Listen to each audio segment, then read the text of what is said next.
Assalamualaikum dan selamat sejahtera. Kami pelajar-pelajar dari Universiti Kolej Yayasan Pahang atau biasa dipanggil UCYP. Subjek dipelajari sekarang ialah Budi Penyayang atau kodnya UKQR 2022. Pensyarah kami bernama Ahmad Suhaimi bin Osman. Kami diberi tugasan untuk menceritakan tentang kenangan masa dulu-dulu atau tajuknya perkara atau aktiviti yang sudah tidak dijalankan pada zaman kini. Berikut adalah nama-nama ahli kumpulan dan tugasan masing-masing. Tanpa membuang masa, kita terus ke pembentangan yang pertama.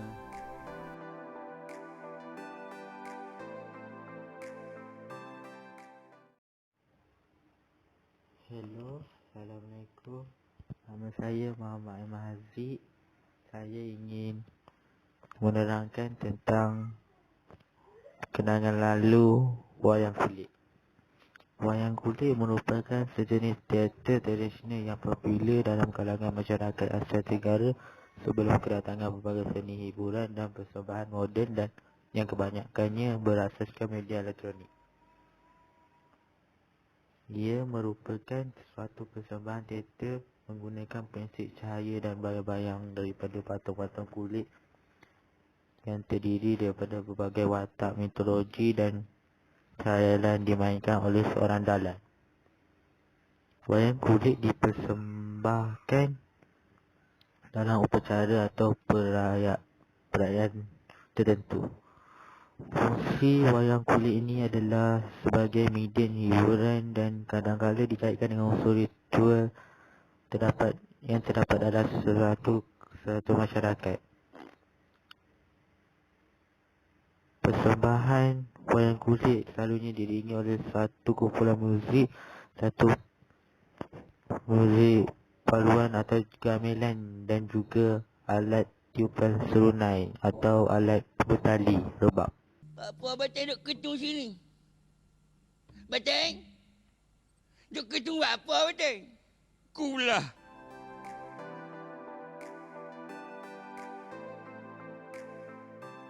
Salam sejahtera, saya Sakti. Topik yang saya ambil hari ini ialah congkak, dan congkak ialah permainan tradisional Hindu yang sering dimainkan oleh berbang. Dia digunakan papan kayu berlubang yang kita biasanya menggunakan biji getah atau guli untuk main congkak lah. So, latar belakang untuk congkak ni dipercayai berasal dari dunia Afrika atau Arab.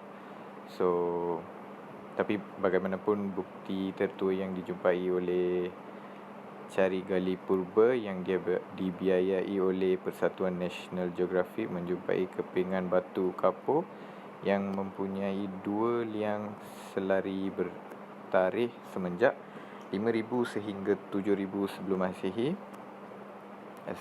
Selepas Masihi. Di masa kini.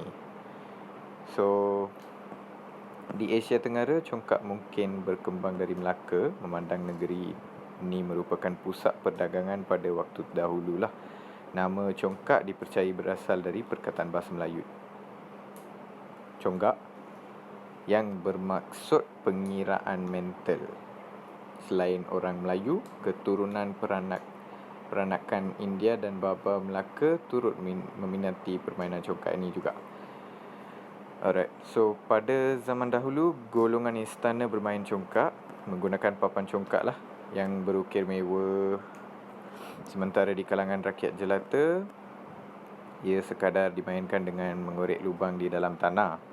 So, diorang main macam biasalah, dalam atas tanah je. Diorang ukirkan lubang semua tu. Lepas tu diorang main lah sebagai papan congkak. So, kita ada asas permainan congkak melibatkan pengiraan lah. Mereka yang cekap congkak mempunyai kelebihan mengumpul mata yang seterusnya memenangi permainan. So, permainan congkak ni dia ikut dengan pengiraan je lah. So, kalau orang yang kuat pengiraan, dia tahu macam mana nak boleh menang congkak tu. So 2 orang pemain diperlukan untuk main congkak ni, tak boleh main seorang. So and dalam permainan ini pemain akan memulakan dengan serentak. Mereka akan mengambil buah congkak dan dimasukkan secara satu persatu buah congkak ke dalam setiap kampung, menunjukkan rumah masing-masing lah. Iaitu lubang-lubang tu lah. So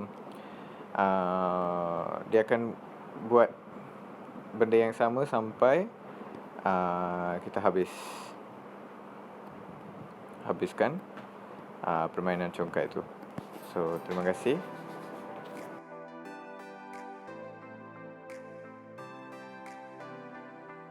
Assalamualaikum warahmatullahi wabarakatuh.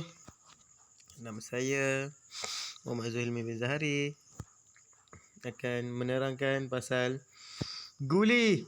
Guli ni dia sejenis bola kecil yang biasanya dibuat daripada kaca, tanah liat ataupun akik. Akik tu kalau nak tahu lebih lanjut boleh Google sendirilah kalau nak tahu lebih lanjut. So guli ni orang selalu, masa budak-budak dulu, guli ni orang selalu main guli ni, main 2 orang, 3 orang macam tu. Tapi lagi ramai lagi seronok lah. Lepas tu guli ni kalau nak tengok contoh kan, ni saya ada bulat kan. Alamak, salah pula. Ni bentuk guli tu. Lepas tu guli ni dia bentuk guli ni dia bulat je. Dia selalu orang buat daripada kaca, tanah liat macam tu lah. Masa sambung cerita tadi, guli ni masa dulu lah, contoh ambil pengalaman saya masa kecil-kecil dulu. Guli ni orang main selalu 2 orang, 3 orang kan. Lepas tu guli ni dia macam ada satu bulat dekat atas tanah tu. Letaklah apa-apa guli dalam tu. Lepas tu nanti kita akan main guli tu macam kena baling guli tu. Baling guli tu bagi keluar pada bulatan. Macam tu lah contohnya. Lepas tu siapa paling banyak dia menang lah. Ni yang macam saya cakap tadi. Permainan guli biasanya melibatkan lontaran guli yang tepat mengenai sasarannya. Maksudnya yang tadilah, yang ada orang baling guli, kena dalam baling guli masuk dalam bulat tu. Lepas tu guli tu terkeluar and dia boleh ambil. Macam tu lah lebih kurang. Lepas tu guli ni dia boleh main dekat congkak juga. Untuk gantikan apa tu, biji benda tak orang panggil. Itulah. Guli pun boleh guna juga. Lepas tu orang selalu main guli ni dekat tanah lapang dengan rata. Contoh macam atas tanah ke, tempat-tempat yang kurang debu ke, debu sikit-sikit ke. Macam tu lah orang selalu main. Orang tak main atas tar ke, atas rumput ke, susah sikit. Lepas tu gelanggang dia, macam saya cakap tadi, dia macam bulatan kecil je. Atas bulatan tu, lepas tu kita letak guli dalam tu banyak-banyak. Macam tu. So rasanya ada satu lagi. Okey, tak ada. So rasanya itu saja daripada saya. Sekian, terima kasih. Assalamualaikum.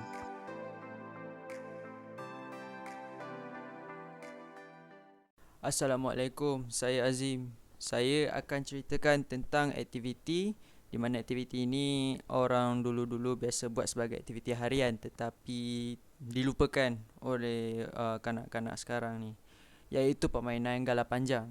Gala panjang adalah salah satu permainan tradisional. Permainan ini bukan setakat budak kecil saja yang boleh main, malah orang dewasa pun boleh. Contohnya dimain pada waktu hari keluarga, waktu sukan dan sebagainya. Dulu masa saya kecil-kecil adalah pengalaman main permainan ni. Seronok lah juga dapat ni have fun dengan kawan-kawan semua. Nak bandingkan dengan budak-budak sekarang, semua just hadap gadget dia orang je lah. Nak main congkak pun download, main dekat dalam phone, tablet dia orang tu. Syarat dan peraturan permainan ni senang je. Dia ada penempuh dan penjaga. Penjaga tu kena duduk atas garisan tu. Penempuh tu pula kena melepasi halangan penjaga tu. Jadi siapa penempuh yang dapat sampai ke garisan paling akhir dan garisan permulaan, kiranya dia kena patah balik lah. Jadi permainan diteruskan sehingga ada pemain yang nak berhenti. Kalau penjaga gelanggang dapat menyentuh anak buah, maka anak buah tu mati atau tamat giliran. Jadi anak buah tu kena keluar lah. Tapi kalau penjaga gelanggang menyentuh ketua, maka seluruh ahli penempuh tu tamat giliran lah. Jadi bertukar giliran antara penjaga dengan penempuh. Itu je. Jadi kepada sesiapa yang tak tahu main, tengoklah klip pendek daripada PEP ni. Tengok dia orang main macam mana.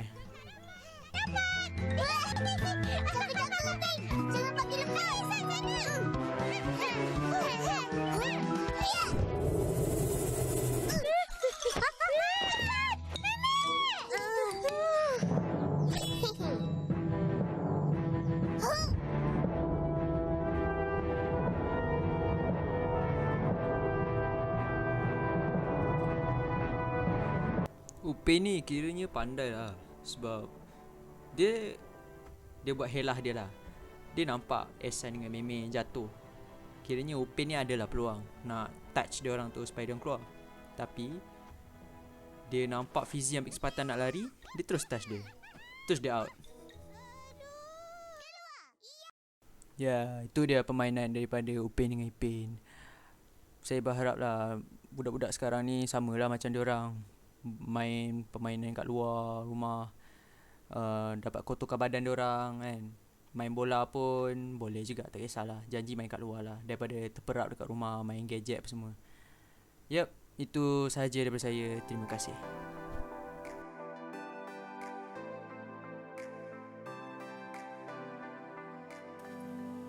Assalamualaikum dan selamat sejahtera. Saya Khairul. Okey, sekarang ni saya akan menceritakan tentang Tarik Upih. Tarik Upih ni merupakan satu permainan tradisional yang dimainkan oleh anak-anak Melayu pada zaman dahulu. Kalau tahu lebih lanjut tentang Upih, ia merupakan pelepah pokok pinang. Biasanya pelepah yang dah tua jatuh ke tanah, kemudian diambil untuk digunakan sebagai satu bentuk permainan tradisional. Tarik Upih ni memang best main ramai-ramai. Lagi-lagi yang jadi tukang tarik. Biasanya orang yang jadi ni orang yang badan besar, tarik yang badan kecil.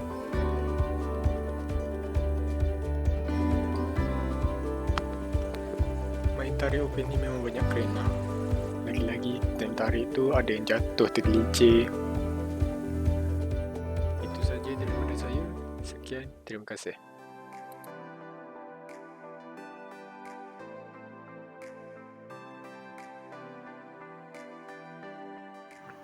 Hello, Assalamualaikum. Nama saya Muhammad Aznif. Yang saya ingin bercakap berkenaan ialah gasing.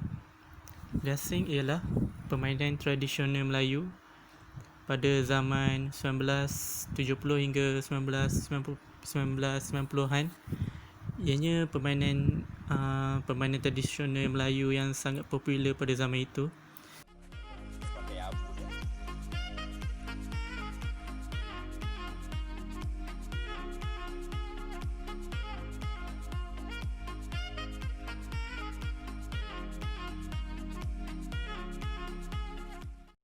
Gasing merupakan sejenis permainan yang boleh berputar pada paksinya sambil mengimbang pada satu titik.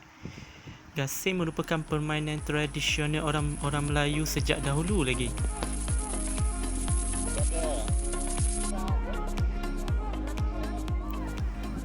Permainan gasing ini juga mempunyai kaedah bermain seperti cara memangkah ataupun menguri. Gasing pangkah dimainkan dengan melemparkannya supaya mengetuk gasing lawan. Manakala cara uri pula dipertandingkan untuk menguji ketahanannya berpusing siapa yang paling lama.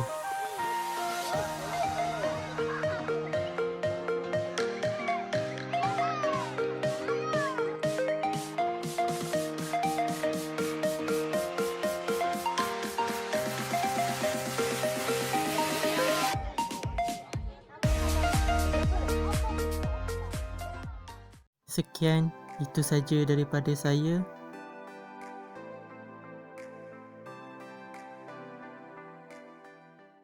Assalamualaikum dan selamat sejahtera. Nama saya Iqbal Haizat. Saya salah seorang ahli daripada kuliah ini dan saya akan menceritakan tentang typewriter. Typewriter ni sebenarnya dia macam keyboard dan printer. Dia sebenarnya adalah satu alat ataupun mekanikal ataupun elektromekanikal untuk menaikkan huruf. Typewriter ni dia mempunyai keyboard macam laptop dan komputer masa sekarang, tetapi ianya hanya terhad pada abjad A hingga Z, nombor 0 hingga 9 dan beberapa simbol seperti titik, tindih dan tanda soal. Jadi dia tak ada lah macam laptop sekarang dia ada ALT, alternative key ni dan control key. Setiap kali huruf yang ada di atas typewriter ni ditekan, dia akan mencetakkan huruf tersebut di atas kertas yang telah disediakan. Pada zaman dulu, orang ramai menggunakan typewriter ni untuk menaikkan surat rasmi atau tidak rasmi, laporan dan sebagainya. Dan saya ingin menceritakan sikit tentang sejarah typewriter ni. Secara komersialnya, pertama kali typewriter ni dikeluarkan pada tahun 1874. Tapi dia tidak menjadi kebiasaan di dalam pejabat sehinggalah pada pertengahan tahun 1880. Dan pada tahun 1980 ianya menjadi kebiasaan standard, makin ramai menggunakan typewriter ni di dalam pejabat untuk menulis surat dan sebagainya. Tetapi disebabkan perkembangan IT, typewriter ni makin lama makin hilang, makin pupus. Pada zaman sekarang ni lebih ramai menggunakan komputer ataupun laptop untuk menulis surat ataupun membuat laporan dengan menggunakan aplikasi seperti Microsoft Word. Kemudian surat tersebut boleh dihantar melalui email atau diberi menggunakan printer. Jadi pada pendapat saya, typewriter ni sebenarnya adalah satu alat yang menarik sebab dia boleh menaik dan mencetak pada masa yang sama. Saya harap sesiapa yang masih ada typewriter yang masih berfungsi dekat rumah tu, simpanlah typewriter tu molek-molek sebab kita boleh tunjukkan pada cucu-cicit kita ataupun generasi yang akan datang supaya mereka kenal tentang typewriter ni, macam mana orang dulu menggunakan typewriter hinggalah pada zaman sekarang menggunakan komputer dan laptop untuk surat menyurat. Itu saja daripada saya. Jadi saya harap video ni membantu sebelah sedikit dan sekian, terima kasih.